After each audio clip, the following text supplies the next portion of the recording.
And now, a story to remember. It was 1965 in a small Midwest town where time seemed to stand still and the rhythm of life followed the seasons. His name was Michael. Hers was Evelyn.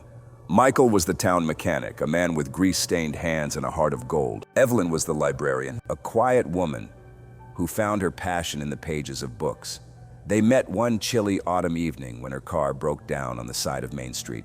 Evelyn stepped into his garage, shivering in her coat, her arms clutching a stack of novels she had just picked up from the library. Michael looked up from under the hood of a car, and for a moment, the world around them seemed to fade. She asked if he could fix her old station wagon, and he smiled, saying, "I can fix just about anything." What neither of them realized was that their hearts were already under repair. Over the next year, their love story unfolded like a novel Evelyn might have shelved at the library. Walks in the park, late-night drives, and quiet evenings spent reading poetry under the stars. But life, as it often does, had other plans. In 1967, Michael was drafted into the Army. He promised Evelyn he would come back for her, and she promised she would wait. Letters flowed back and forth, each one carrying the weight of hope, longing, and love. But then, one day, the letters stopped. Evelyn waited. Days turned into weeks, weeks into months. She never knew why the letters stopped, only that they had. Her friends told her to move on, that life was too short to cling to a ghost, but Evelyn couldn't, not when her heart still belonged to Michael.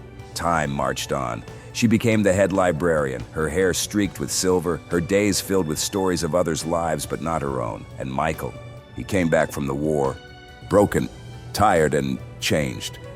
He returned to their town, but when he saw Evelyn from a distance, standing by the library steps, her face searching for something that wasn't there, he couldn't bring himself to face her.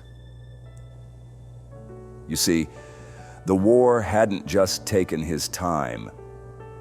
It had taken his spirit, his confidence, and his sense of worth.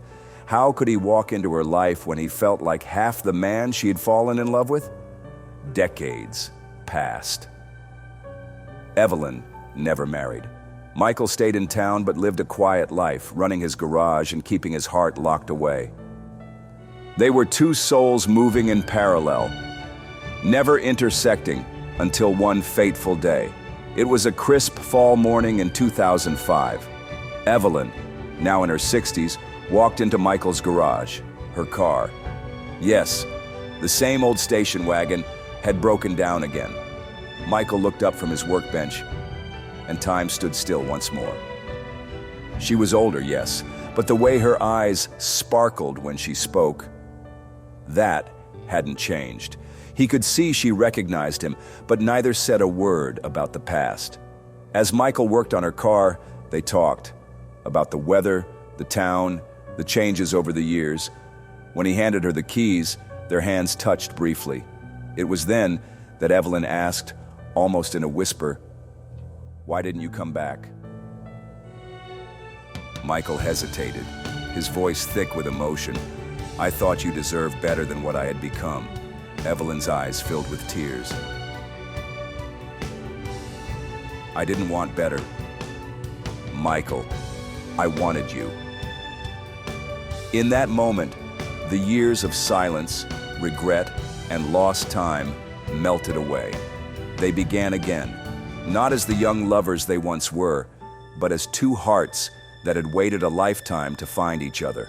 They spent the next 10 years together, making up for the decades they had lost. Quiet dinners, long talks, and evenings spent watching the sunset from the library steps. Michael and Evelyn proved that love, though it may get lost, is never truly gone. And that's a story worth remembering.